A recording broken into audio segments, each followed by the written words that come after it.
Hello friends, welcome back to mom semi food kitchen channel. ఇవాల్టి special కొబ్బరి పచ్చడి. కొబ్బరి పచ్చడిని అందరూ కొబ్బరి ముక్కలతో చేస్తారు కదా. ఇలా కొబ్బరి పచ్చడిని కొబ్బరి ముక్కలతో కాకుండా కొబ్బరి ముక్కలతో పాటు ఒక టమాటా వేసి చేయండి. కొబ్బరి పచ్చడి అనేది చాలా అంటే చాలా టేస్టీగా ఉంటుంది. ఇది రైస్లోకి, చపాతీలోకి, దేంట్లోకైనా చాలా బాగుంటుందన్నమాట.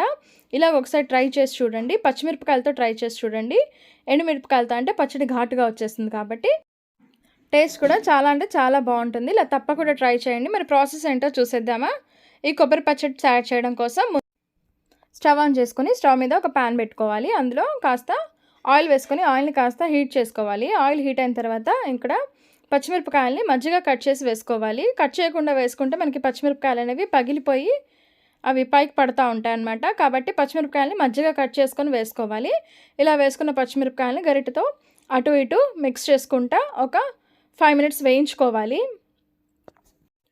ఇక్కడ ఒక చుప్ప కొబ్బరికాయ ముక్కలకి ఒక పెద్ద టమాటా, 10 నుండి 12 పచ్చిమిరపకాయలు అయితే సరిపోతాయి. కొబ్బరి చిప్ప నుండి కొబ్బరి సపరేట్ చేసి చిన్న చిన్న ముక్కల్లా కట్ చేసి వాటిని వాష్ చేసి కొబ్బరి ముక్కలు కూడా ఇందులో వేసేసుకోవాలి. ఇప్పుడు ఈ కొబ్బరి ముక్కలు కూడా ఒక 2 మినిట్స్ వేయించుకున్న తర్వాత ఇందులో ఒక పెద్ద టమాటా తీసుకొని దాన్ని చిన్న చిన్న ముక్కల్లాగా కట్ చేసుకొని టమాటా ముక్కల్ని కూడా ఇందులో వేసేసుకోవాలి. ఈ కొబ్బరి పచ్చడిలో టమాటా వేయడం వల్ల మనకి కొబ్బరి చాలా అంటే చాలా టేస్టీగా ఉంటుంది, కమ్మగా ఉంటుందన్నమాట. ఎక్కువ కారం లేకుండా బాగుంటుంది పచ్చడి. కాబట్టి టమాటాని స్కిప్ చేయకండి. నెక్స్ట్ ఇందులోనే పచ్చడి కాస్త పుల్లగా ఉండడం కోసం చిన్న నిమ్మకాయ సైజ్ అంతా చింతపండుని వేసుకోవాలి. దీంతో పచ్చడి మనకి చాలా టేస్టీగా ఉంటుంది. అండ్ నెక్స్ట్ ఇందులోనే ఒక 10 వెల్లుల్లిపాయ రెమ్మల్ని కూడా వేసుకోవాలి. ఈ వెల్లుల్లిపాయ వేయడం వల్ల మనకి పచ్చడి చాలా ఫ్లేవర్ఫుల్గా ఉంటుందన్నమాట. అండ్ నెక్స్ట్ ఇందులోనే ఒక స్పూన్ జీలకర్రను కూడా వేసేసుకోవాలి. ఇప్పుడు దీని మీద మూత పెట్టేసి ముక్కలని మగ్గే విధంగా స్టవ్ని మీడియం ఫ్లేమ్లో ఉంచేసుకోవాలి. 15 మినిట్స్ తర్వాత మూత తీసి చూస్తే మనకి ముక్కలన్నీ ఈ విధంగా మగ్గిపోయి ఉంటాయి. ఇప్పుడు వీటిని ఫ్యాన్ కింద పెట్టేసి కంప్లీట్గా చల్లార్చుకోవాలి. ఈ చల్లార్చుకున్న ముక్కల్ని ఒక పెద్ద మిక్సర్ జార్ తీసుకొని అందులోకి ఈ ముక్కలన్నీ ట్రాన్స్ఫర్ చేసేసుకోవాలి. చల్లారకుండా ముక్కలు వేస్తే మనకి పచ్చడి వేడికి మిక్సీ అనేది పాడైపోతుంది. కాబట్టి చల్లార్చిన తర్వాత మాత్రమే మిక్సర్ జార్లో ముక్కలు అనేవి వేసుకోవాలి.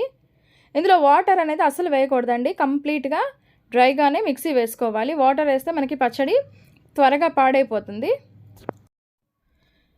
ఈ విధంగా ముక్కలన్నీ మిక్సర్ జార్లోకి వేసుకున్న తర్వాత ఇందులోకి టేస్ట్కి సరిపడా సాల్ట్ వేసుకోవాలి. ఇక్కడ 2 స్పూన్స్ వరకు సాల్ట్ వేసుకున్నాను, సరిపోతుంది. ఇప్పుడు దీన్ని మిక్సీ వేసేసుకొని ఆ పచ్చడిని ఒక గిన్నెలోకి తీసి పెట్టుకోవాలి.